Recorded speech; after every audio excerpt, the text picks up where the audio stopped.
From NBC News, in partnership with Leadership Florida, the Florida Press Association, and Florida Public Broadcasting. This is a Decision 2008 special, the Republican Presidential Candidates Debate, from the K Performing Arts Auditorium at Florida Atlantic University in Boca Raton. Here is Ryan Williams. Good evening and welcome to the Republican Presidential Candidates Debate. This is, by the way, their last meeting before next week's Florida primary. There are a few people we would like to thank at the outset here, and we do so on behalf of everyone on our stage. First, our thanks to Leadership Florida, the Florida Press Association, Florida Public Broadcasting, and thanks to our wonderful hosts here at Florida Atlantic University for their efforts in making this evening possible and a success. Before we begin, a quick review of the rules we will be following tonight, or trying to, beginning with a word about time. Our televised debates normally run 2 hours. However, at the request of the candidates and their campaigns, tonight's debate will be limited to 90 minutes duration. The candidates will have 90 seconds to respond to our questions. A series of lights will warn them time is running out. 30 seconds of rebuttal time may also be granted to a candidate at the discretion of the moderator. During one of our segments tonight, the candidates have been instructed to prepare one question to be asked of one of their opponents of their choosing. Joining me in the questioning tonight, my partner, our Washington Bureau Chief, the moderator of Meet the Press on NBC, Tim Russert, and representing the Florida Press Association, Paul Tash. Paul is the editor and chairman of the St. Petersburg Times. So to our candidates, gentlemen, welcome to you all. Thank you for being here, and let's begin. And Governor Romney, I thought we'd begin with you. The president just today signed off on this economic stimulus plan that would send out 116 million checks to American homes. The plan is somewhat contrary to yours, providing lots of short-term stimulus to individuals. Your plan, as you know, focuses as much on the long term as the short term. Are you disappointed that your recipe for the economy was not embraced by the president? And as a follow-up, will you now embrace his plan? Well, there's a great deal that is effective in his plan. I just wish it went further. What's effective is, first, he's getting money back to consumers, and given the fact that 2/3 of our economy is a consumer economy, getting money back into the hands of our citizens, a lot of them paying a lot for gasoline, a lot for heating oil, a lot of people concerned about how to make ends meet. That makes sense to me. Mine was a little different. It had a permanent tax cut for people at the lowest income tax bracket. I also have a savings plan for individuals that allows folks who are making under $200,000 a year to save their money tax-free. No interest on interest, dividends, or capital gains. I guess we can get to that later, but his first start to help the consumers is a good start. I just think we need to go further. Second, we go to corporate support and helping corporations have the incentive to buy more capital equipment. That he also does. I do it more aggressively than he does by writing off a larger amount of capital expenditures, getting companies to, frankly, buy more stuff so that as they do so, that other companies will hire people. Because if you want to turn an economy around, the key thing is to grow jobs. It's not just to get checks in the hands of consumers. It's consumers buying things that creates jobs. It's companies buying things that create jobs. And then finally, his last leg is with regards to helping the FHA take on a broader array of homes that are in trouble, homeowners that are in trouble. And that's really very important, and I'm appreciative of the fact that the president took that step. We really have across the country a housing crisis, a mortgage crisis that seems to have spilled out into the entire economy. And the effect of this, of course, is to put a lot of pain against a lot of people. And so helping reverse the housing crisis is critical, and that's why expanding the FHA loan requirements, or excuse me, if you will, loosening those requirements and expanding the ability of FHA to help out homeowners will make a big difference. So net is something I support, and I look forward to taking it further. And time is up, Governor. Senator McCain, will you support the part of this that does not make the Bush tax cuts permanent? And as the only member of the Senate on the stage, will you vote for this compromise? Yes, I will, and I'm disappointed because I think it's very important that we make the Bush tax cuts permanent. I voted to make them permanent twice already. If people and businesses and families in America are now planning their 2010 budget, there's a great deal of uncertainty. And if we don't make the tax cuts permanent, then they will experience what amounts to a tax increase. I applaud the efforts and the rapidity with which apparently we are moving. But I also would make sure that not only the tax cuts are made permanent, but we cut corporate income taxes. That would keep businesses here, and it would keep jobs here and create jobs here. We pay the highest corporate income tax of any nation in the world except for Japan. I think that it would be very important that no pork barrel projects be added as this bill wins its way through the various committees of Congress. I worry about that. I worry that we're going to add pork barrel projects. I'm glad to see that we're going to allow people to expense new investments in equipment so they can write them off in a very short period of time. But I really think that that we have to understand that the rate cuts by Bernanke are a good beginning. Apparently the markets have stabilized a little bit, but we also need to continue to cut tax rates in America. And we also have to encourage savings, because if we don't restrain spending, then we're going to end up in the same position that we were in earlier, and that's with an economy that has very serious fiscal difficulties. Senator, time is up. Mayor Giuliani, you've in the past supported a wide array of tax cuts. Do you think it's a mistake that they're not in this package? I think this package, for what it does, is okay, and I would support it, but it doesn't go far enough. I think in the face of what's been going on, which obviously is a matter of serious concern, we should be very aggressive. Congressman Dreyer and Senator Bond introduced legislation, I think it was yesterday, that was my tax package. It would be the largest tax reduction in American history. It would take the Bush tax cuts, make them permanent, reduce the corporate tax, reduce the capital gains tax, reduce taxes on those things that would allow business to see America as more competitive. And you almost don't have a distinction any longer between temporary and permanent in the kind of an economy that we live in. Look at it this way.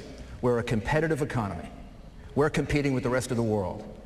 If America overtaxes, if America overspends, if America overregulates, if America oversues, then business and jobs and money go elsewhere. And we're doing all four of those things. So Senator McCain is right. We have to put as much emphasis on reducing spending, and this has to be a permanent package. So I hope that this is the beginning of a dialogue where what will happen is major tax reductions, major reductions in spending on the civilian side, a real analysis of our regulations. Just how much business are we running out of the United States because of the excesses of Sarbanes-Oxley? There was a report a year ago that showed that London was going to pass New York as the financial capital of the world.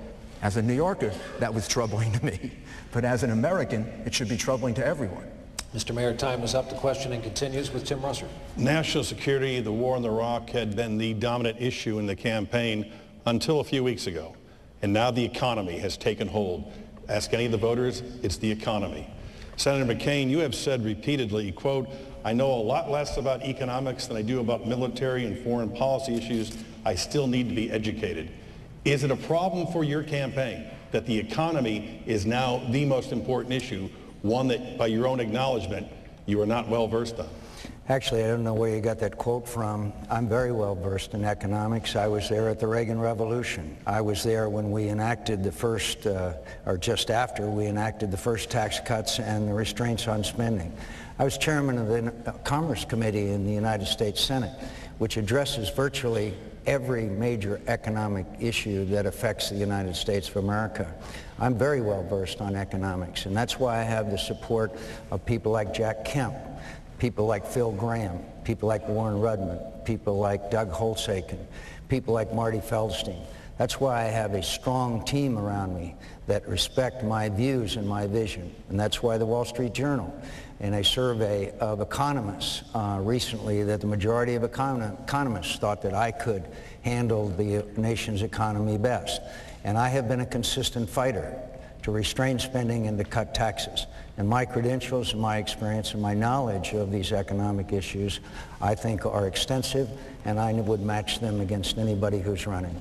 You all describe yourself as tax cutters, and yet in your records, there are shortcomings on that issue. Governor Huckabee, are you comfortable with the fact that Governor Romney raised fees $250,000? Can a jellyfish improve your memory? Our scientists say yes. Researchers have discovered a protein that actually supports healthier brain function. It's the breakthrough in a supplement called Prevagen. As we age, we lose proteins that support our brain. Prevagen supplements these proteins and has been clinically shown to improve memory. It's safe and effective. For support of healthier brain function, a sharper mind, and clearer thinking, try Prevagen for yourself today.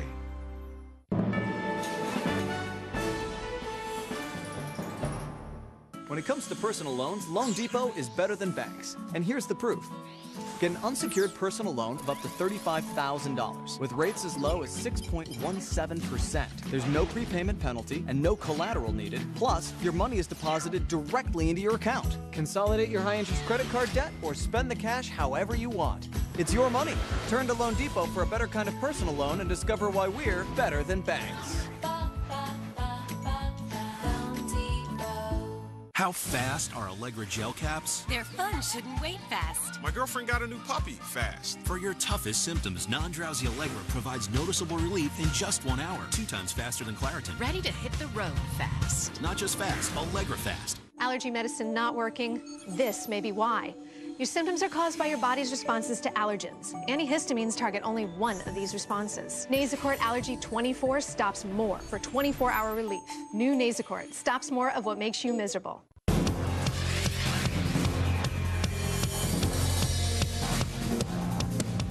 It is debate night, and welcome back to Cleveland, Ohio. Let's get back to the questions right now with Martha. All right, let's talk about ISIS and the threat to the homeland that we have seen growing in recent months. This goes to Governor Pataki. 69 ISIS-inspired terrorists have been arrested in this country in homeland plots, and the FBI assures us that there are likely many more to come. The president is reluctant to label these terrorists Islamic extremists, but you've said that you have no problem with that label. But then comes the hard part. So here's the question. How far are you willing to go to root out this problem here at home? Would you put mosques, for example, potentially under surveillance? And keep in mind that conservatives are increasingly concerned in this country with religious liberty. Martha, religious liberty doesn't include encouraging a fellow American to engage in violent jihad and kill an American here.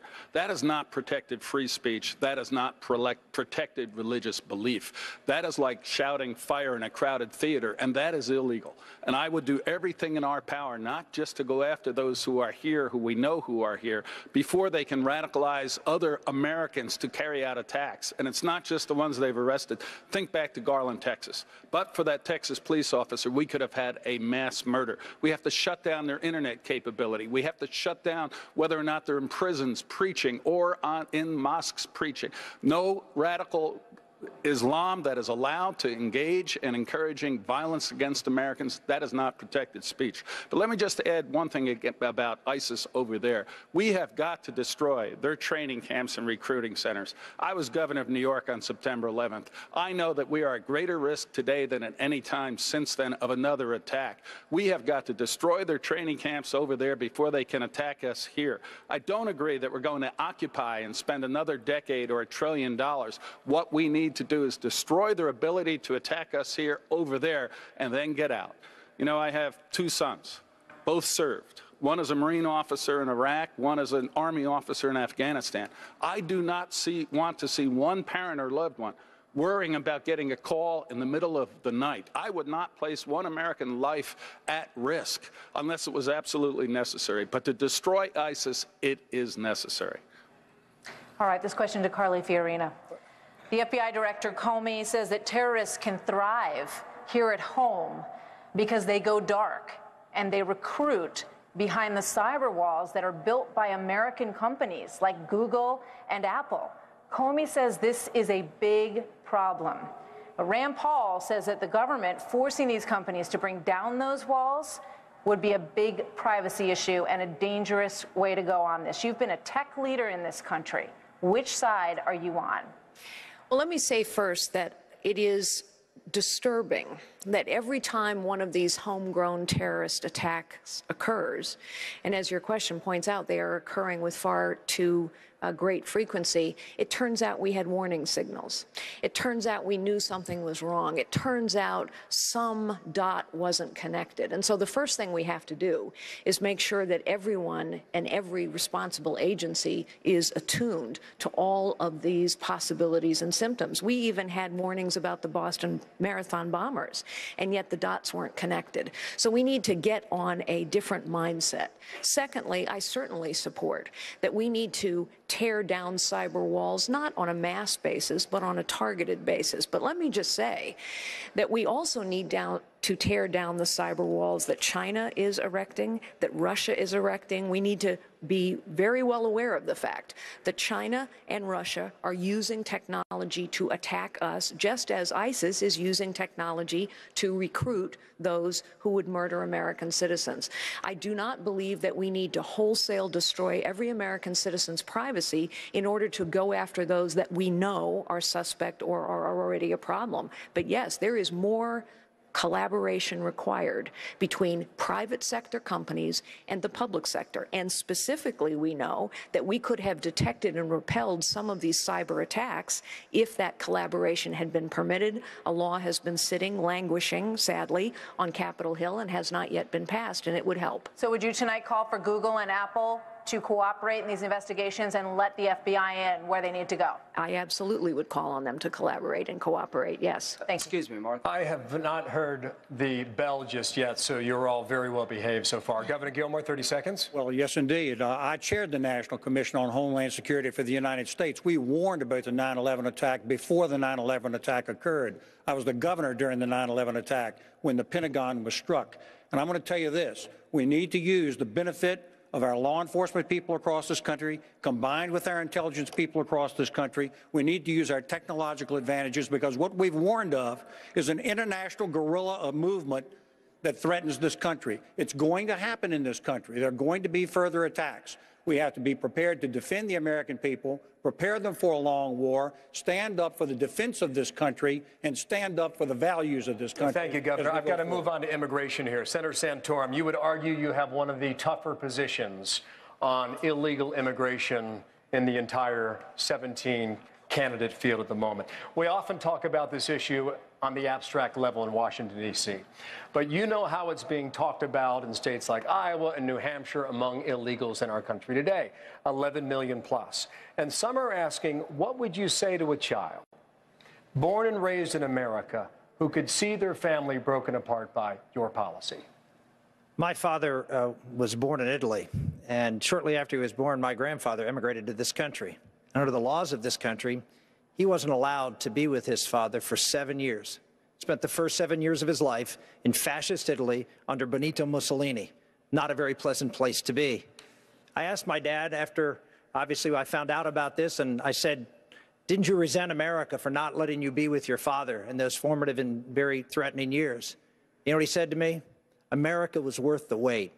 We're a country of laws, Bill.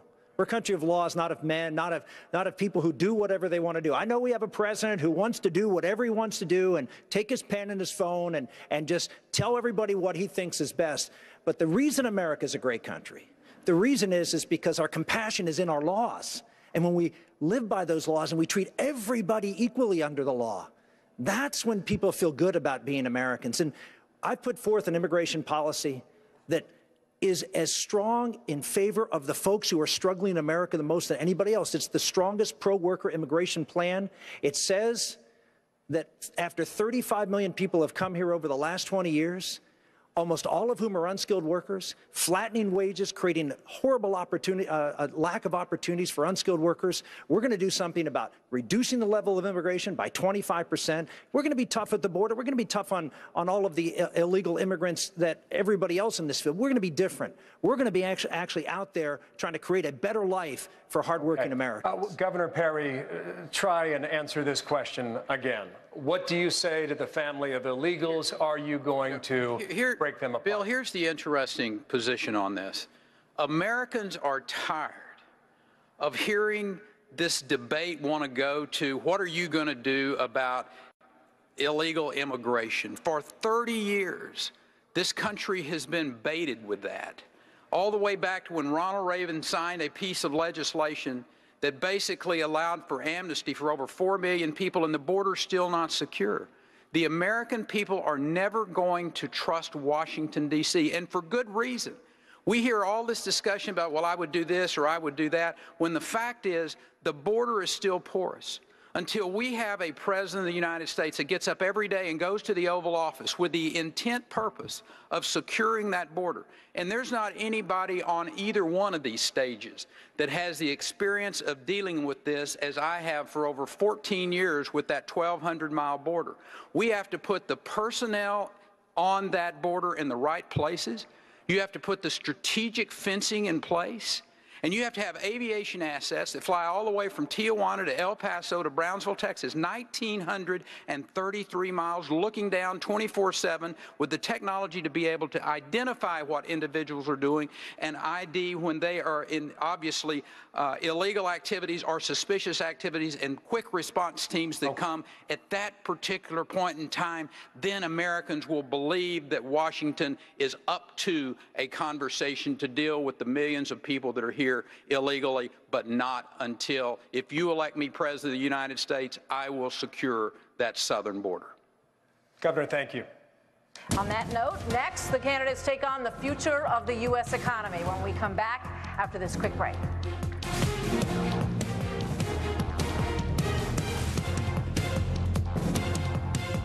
U.S. jobs in the U.S. and not outsourced to foreign employees.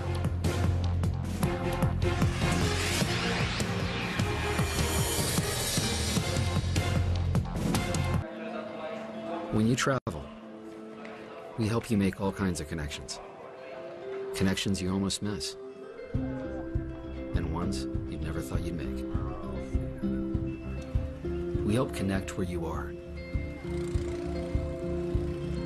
To places you'd never thought you'd go. This is why we travel. And why we continue to create new technology to connect. Welcome back, everybody. It is the bottom of the hour, and we are back live from Cleveland's Quicken Loans Arena, kicking off the first 2016 Republican primary debate. It's starting right now. We're 30 minutes in. We're going to jump back into the topics and continue our discussion of national issues on the domestic level. The issue that is really number one on the minds of many voters. That's the economy and jobs. So let's start here with Senator Graham. Senator Graham, 82 million Americans over the age of 20 are out of the workforce. Right. 45 million people in this country are on food stamps. 9 million are on disability. All of these numbers have been rising sharply in recent years. There's an increasing willingness in this country to accept assistance. How do you get Americans who are able to take the job instead of a handout? I think America's is dying to work. You just even give them a chance. To all the Americans who want a better life, don't vote for Hillary Clinton. You're not going to get it. She's not going to repeal Obamacare and replace it. I will. She's not going to build the Keystone Pipeline. I will. She's not going to change Dodd-Frank.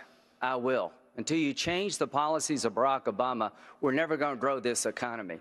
Until you change the policies of Barack Obama, we're never going to be safe. She represents a third term of a failed presidency. I'm fluent in Clinton speak. I've been dealing with this crowd for 20 years. You know, when Bill Clinton says it depends on what the meaning of is, that means is whatever Bill wants it to mean. When Hillary Clinton tells you, I've given you all the emails you need, that means she hasn't. So to the people who are dying for a better America, you better change course. And she doesn't represent the change that we need. Do we all agree that ISIL is not the JV team? If I have to monitor a mosque, I'll monitor a mosque. If I have to take down a cyber wall, I'll take it. If I have to send more American troops to protect us here, I will do it. She will not. She has empowered a failed agenda. She is going to empower a failed solution to an American economy dying to grow. Elect me. I know the difference between being flat broke. Apparently she doesn't. In Hillary Clinton's world, after 2 terms in the White House where her husband was president, she said she was flat broke. Hillary, I'll show you flat broke.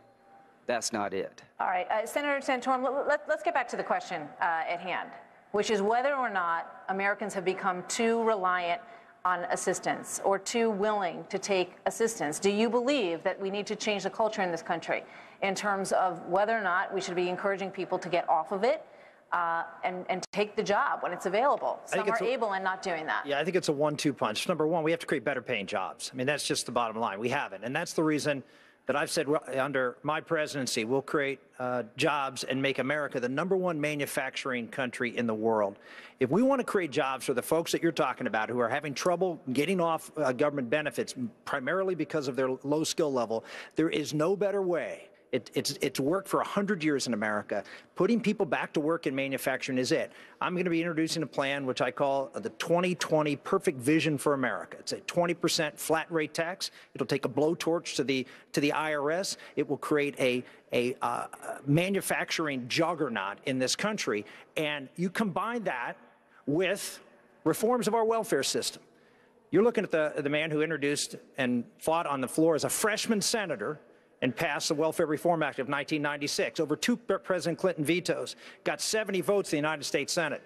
Bipartisan issue, and I ended a federal entitlement. Never been done before, never been done since. What we need to do is take the rest of the federal entitlements, not just welfare, but food stamps and Medicaid and housing programs, and do the same thing we did with welfare, work requirements and time limits. That will change everything. All right, new question, same topic, goes to Governor Gilmore.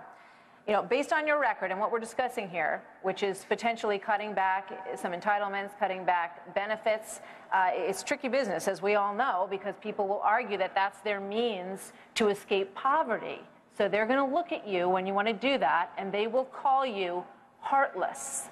What will you tell them? I'll tell them that we're going to grow the economy so that we can give people better opportunities so they don't have to rely exclusively on benefit types of programs. Some do, but many Americans are dying to have an opportunity to grow and to create something inside this economy. And I'm glad that I have a chance to answer this question.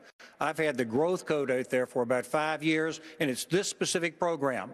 We're going to do a tax cut for all Americans. We're going to have a 3-bracket tax code, 10, 15, and 25%. We're going to combine all commercial activity and business into one place in the tax code and charge it 15%, which is going to suddenly make us competitive with the rest of the world, and we're going to eliminate the death tax. With a couple of additional tweaks, we know what this will do. It will cause the economy to grow, to explode, to create more jobs. And first of all, we've got to recognize that there is a problem that Barack Obama and Hillary Clinton have caused. And that problem is too big regulations like the EPA, too much new taxes on business that we have seen, and Obamacare. These are drags on the economy. It's a deliberate drag. I propose to reverse that and get this economy moving again.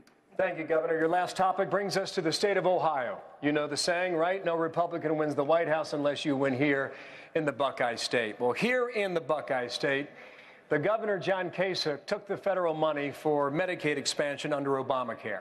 And Governor Jindal in Louisiana, you passed on those tax dollars.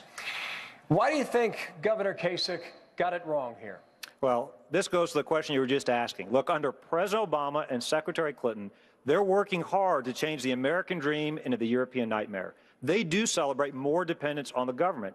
Give Bernie Sanders credit. At least he's honest enough to call himself a socialist. Barack Obama, Hillary Clinton, they're no better.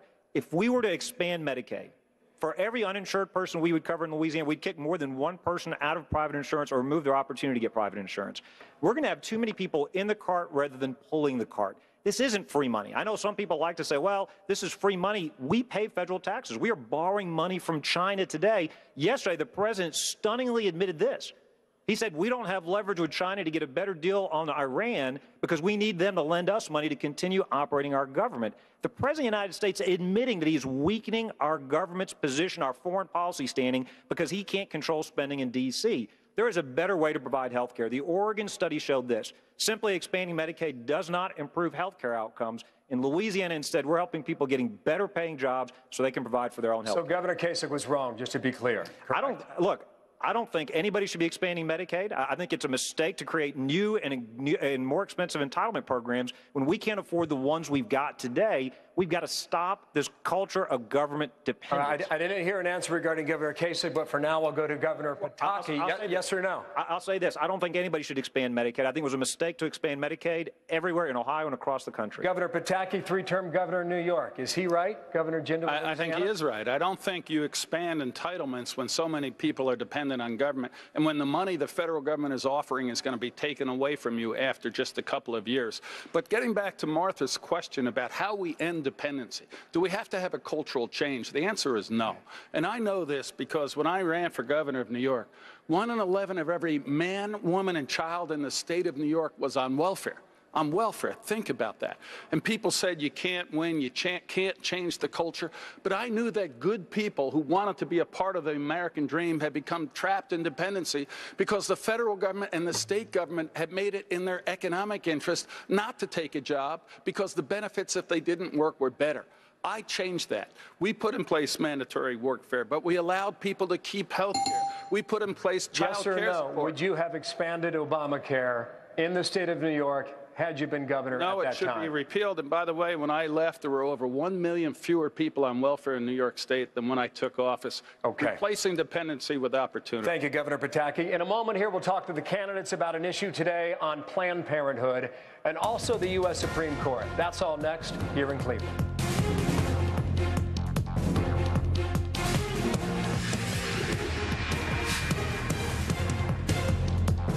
Joseph A. Bank presents the Big August Sale. Executive and Joseph suits, now 2 for $290.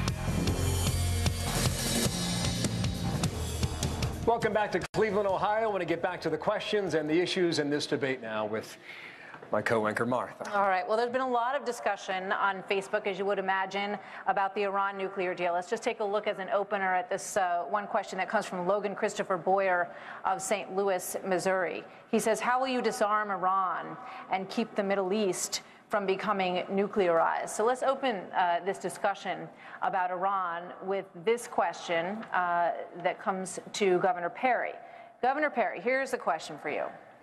Critics of the Iran deal say that it puts America on the same side as the largest state sponsor of terrorism in the world, of Hamas, of Hezbollah, of the backers of those groups, and of people who chant death to America in the street, that this deal puts us on that side of the equation. But our traditional Middle East allies, led by Saudi Arabia, have also funneled support to Islamic radical groups who want to kill Americans. So which side do you believe we should be on? We need to be on the side that keeps Iran from getting a nuclear weapon. That's the side we need to be on, and that's the side of the bulk of the Middle East. And we need to have some coalitions in that part of the world to go after ISIS, but we also need to send a clear message. And hopefully, you know, Senator Graham, I know where he's going to be on this, but we use Congress, and we use Congress to cut this funding. One of the great challenges that we have, $150 billion is fixing to go to a country that killed our Marines in Lebanon, that used their weapons to kill our young men in Iran. And the idea that this negotiation, I will tell you one thing, I would a whole lot rather had Carly Fiorina over there doing our negotiation than John Kerry. Maybe we would have gotten a deal where we didn't give everything away.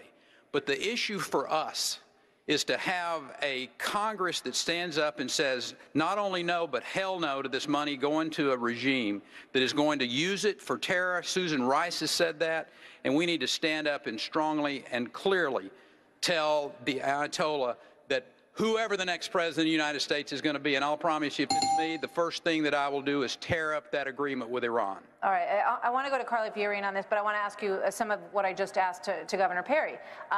The issue is that the allies that we are with sometimes have groups within them that funnel money to terrorists as well. This is a complicated situation. Are you okay with us being on their side?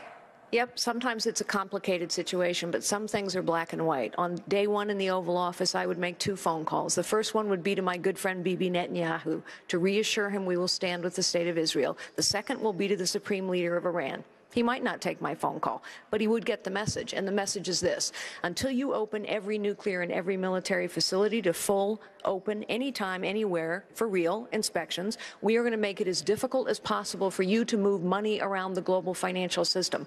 I hope Congress says no to this deal, but realistically, even if they do, the money is flowing. China and Russia have never been on our side of the table. The Europeans have moved on. We have to stop the money flow. And by the way, as important as those 2 phone calls are, they are also very important because they say this: America is back in the leadership business. And when America does not lead, the world is a dangerous and a tragic place. This is a bad deal. Obama broke every rule of negotiation. Yes, our allies are not perfect, but Iran is at the heart of most of the evil that is going on in the Middle East through their proxies. Very, very briefly, would you help our allies in that region to get nuclear weapons if Iran has them? Let me tell you what I would do immediately. Day 2 in the Oval Office, I would hold a Camp David summit with our Arab allies, not to talk them into this lousy deal with Iran, but to say to them, what is it that you need to defeat ISIL?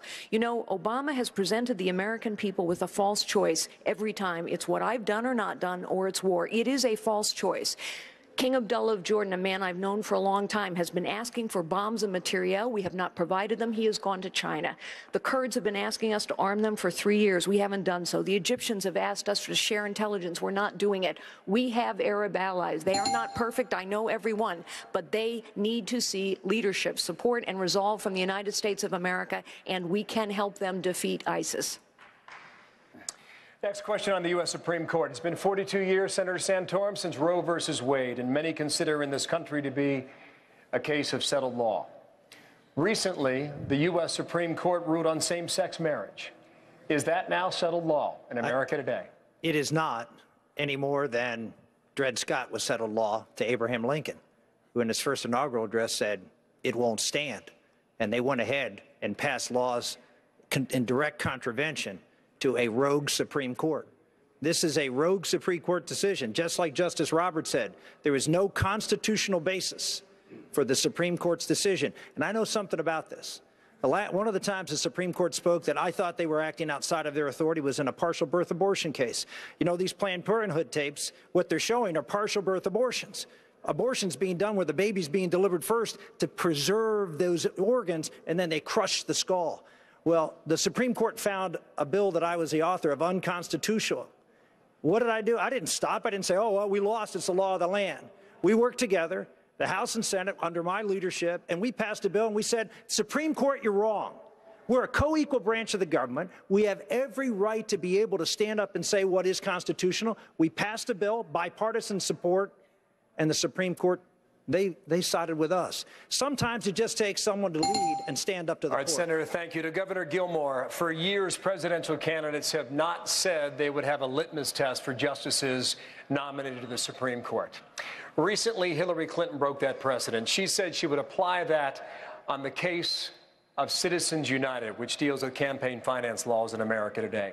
Is it time for conservatives to impose a litmus test on abortion? Well, as you know, I'm a former elected prosecutor, a former elected attorney general, trained at the University of Virginia in constitutional law. And I don't believe in litmus tests except this. I believe we should be appointing Supreme Court justices who will follow the law and not try to make the law. Now, the challenge we're seeing today is that the Supreme Court is being converted into some type of political body. They have to have some legal basis and precedence for being able to follow the law instead of making the law up. And my goal, as in appointing Supreme Court justices, would be to appoint justices who would follow the law. Bill, I want to say one more thing about no litmus test. Not on that, no. But let me say one more thing. I want to, before my time runs out, I want to get back to this issue of ISIS versus Iran. It is Iran that's the expansionist power. ISIL is trying to create themselves into a new state. Our job has to be to recognize the conflict between the two. I have proposed there be a Middle East NATO so that we can combine our allies there to stand up to Iranian expansion and at the same time join together to begin to stop in this ISIL thing before it becomes an actual state. Thank you, Governor. All right, with that, we are going to take a quick break. We'll be right back with much more from Cleveland. Stay with us.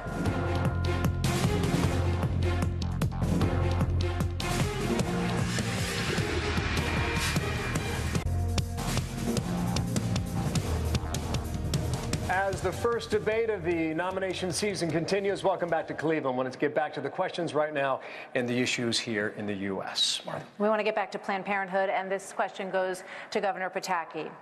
Governor Pataki, you're the only pro-choice candidate running. A Republican holding that position has not won a single primary in 35 years. With the recent Planned Parenthood videos that we have all seen, shedding new light on abortion practices, I know that you have said that you would defund Planned Parenthood. Yes. But has this story changed your heart? My heart has not changed because I've always been appalled by abortion. I'm a Catholic. I believe life begins at conception. But as Bill said earlier, Roe v. Wade has been the law for 42 years, and I don't think we should continue to try to change it. But what we can do is defund Planned Parenthood. And by the way, put in place an absolute permanent ban on any taxpayer dollars ever being used to fund abortions. Also, when you look at these videos, they are horrific and show just a hideous disrespect for life. What else we can do is that we should believe in science. You know, Hillary Clinton's always saying how Republicans don't follow science. Well, they're the ones not listening to the scientists today, because doctors say that at 20 weeks, that is a viable life inside the womb. And at that point, it's a life that we have the right to protect, and I think we should protect.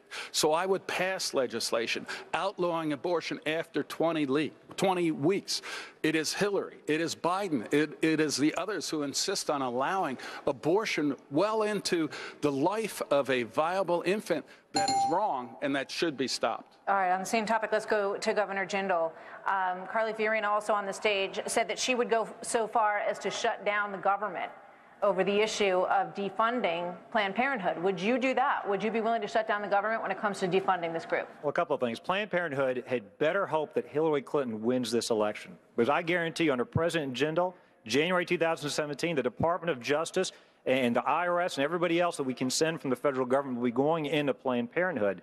This is absolutely disgusting and revolts the conscience of the nation.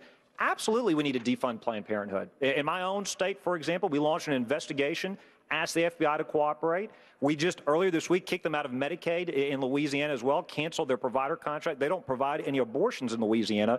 But in terms of shutting down the government, I don't think President Obama should choose to shut down the government simply to send taxpayer dollars to this group that has been caught, I believe, breaking the law, but also offending our values and our ethics. Martha, it is time for Republicans in D.C. to fight. Too often they give up, they negotiate with themselves. They said they would get rid of the unconstitutional amnesty. They didn't do that. They said they would repeal Obamacare if we gave them the majority. They didn't do that either. They said they'd shrink and balance the budget. They haven't done that. Absolutely, they should fight to defund Planned Parenthood, and I don't think the president should shut down the government simply to send our taxpayer dollars to this group. All right, Lindsey Graham, this conversation will no doubt go to the war on women.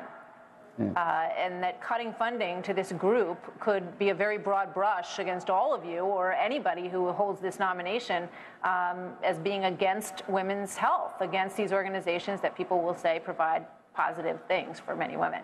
I don't think it's a war on women for all of us as Americans to stand up and stop harvesting organs from little babies. Let's take the money that we would give to Planned Parenthood and put it in women's health care without having to harvest the organs of the unborn. The only way we're going to defund Planned Parenthood is to have a pro-life president. You want to see a war on women? Come with me to Iraq and Afghanistan, folks. I've been there 35 times.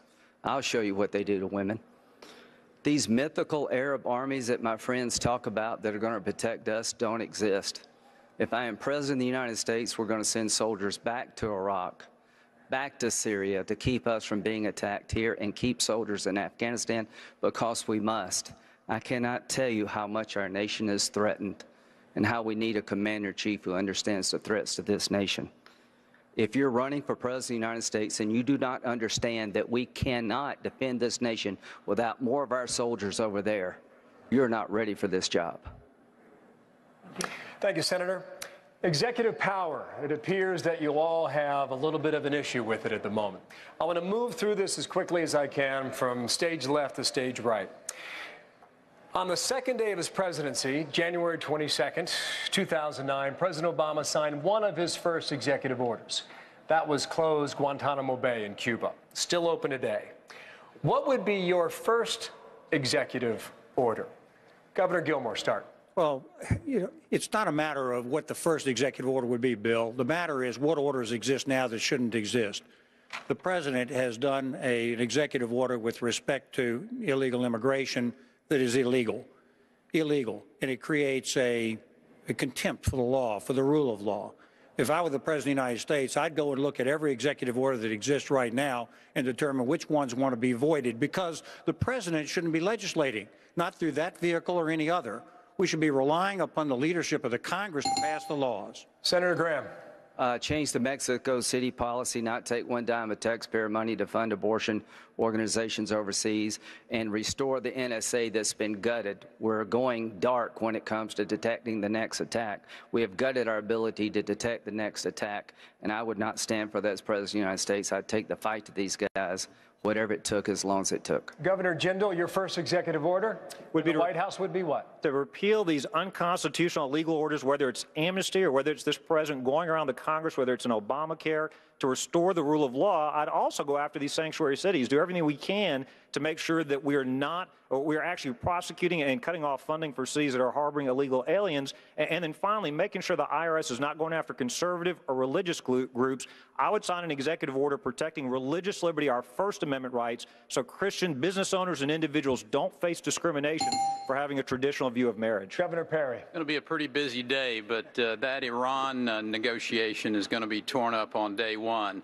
and we're going to start the process of securing that border. I'm also going to take a bottle of Whiteout with me to get started on all those executive orders that Mr. Obama has put his name to. That will be a long day. It will be a long Senator day. Santorum? Just ditto that. We're going to suspend, I've said this for 4 years, we're going to suspend and repeal every executive order, every regulation that cost American jobs and is impacting our freedom.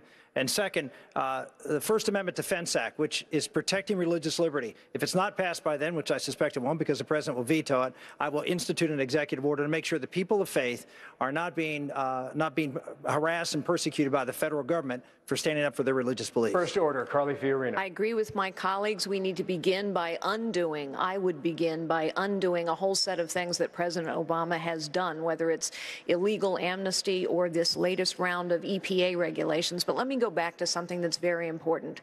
We have been debating right here the core difference between conservatism and progressivism. Conservatives, I am a conservative because I believe no one of us is any better than any other one of us. Every one of us is gifted by God, whether it is those poor babies being picked over or it's someone whose life is tangled up in a web of dependence. Progressives don't believe that. They believe some are smarter than others, some are better than others, so some are going to need to take care of others.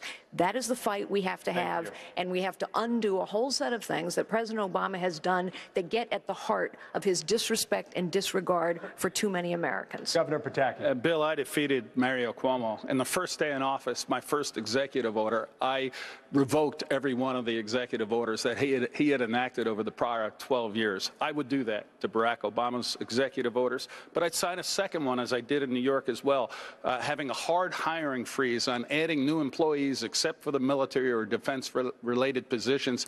I signed that executive order. When I left, the workforce in New York State had been reduced by over 15%. We can do that in Washington. I will do that in Washington. Thank you all.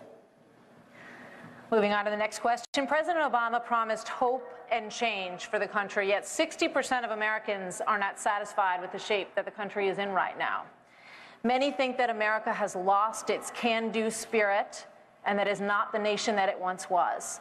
Ronald Reagan was confronted with a similar atmosphere, and he said that it could be morning in America again. JFK said it was a new frontier. FDR said that we had nothing to fear but fear itself. On this level, Carly Fiorina, can you inspire this nation? This is a great nation. It is a unique nation in all of human history and on the face of the planet, because here our founders believed that everyone has a right to fulfill their potential, and that right, they called it life, liberty, the pursuit of happiness, comes from God and cannot be taken away by government. We have arrived at a point in our nation's history where the potential of this nation and too many Americans is being crushed by the weight, the power, the cost, the complexity, the ineptitude the corruption of the federal government. And only someone who will challenge the status quo of Washington, D.C. can lead the resurgence of this great nation. I will do that. We're talking about tapping into historic levels of leadership and lifting the nation in this kind of way that we're discussing. So, Senator Santorum, how would you do it?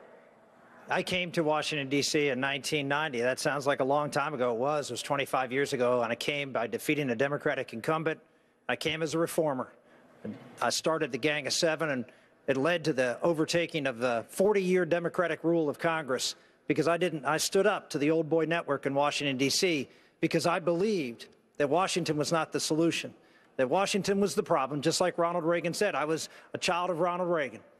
And I went there, and for 16 years, I fought the insiders and was able to get things done. That's the difference.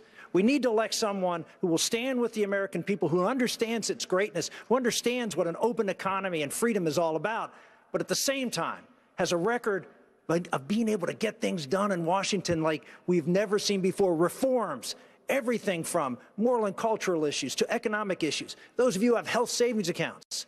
Health savings accounts was something that we introduced. It's a private sector solution that believes in freedom, not Obamacare, that believes in government control. Those are the things we brought, and we were able to get things done. If you want someone who's not going to divide Washington but gets things done, then you should make me your president.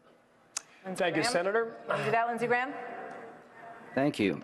Well, the first thing I'd tell the American people, whatever it takes to defend our nation, I would do. To the 1% who've been fighting this war for over a decade, I try my best to be a commander-in-chief worthy of your sacrifice. We're going to lose Social Security and Medicare if Republicans and Democrats do not come together and find a solution like Ronald Reagan and Tip O'Neill. I will be the Ronald Reagan if I can find a Tip O'Neill. When I was 21, my mom died. When I was 22, my dad died. We owned a liquor store, a restaurant, bar, and we lived in the back. Every penny we needed from every penny we got from Social Security, because my sister was a minor, we needed. Today, I'm 60, I'm not married, I don't have any kids. I would give up some Social Security to save a system that Americans are going to depend on now and in the future. Half of American seniors would be in poverty without a Social Security check. If you make me your president, I'm going to put the country ahead of the party. I'm going to do what it takes to defend this nation. This nation's been great to me, and that's the only way I know to pay you back. Thank you. Thank you, Senator. I need a two-word answer to the following query. In 2008, then-Senator Barack Obama described Hillary Clinton as, quote, likable enough, end quote. What two words would you use to describe the Democratic frontrunner? Governor Pataki, start. Divisive and with no vision at all. Well, Carly Fiorina. Not trustworthy, no accomplishment. Secretive and untrustworthy. Well, let's go with three. Good at email. Governor Jindal? Socialist and government dependence. Not the change we need at a time we need it. Governor? Professional politician that can't be trusted. Not a lot of compliments. To be continued.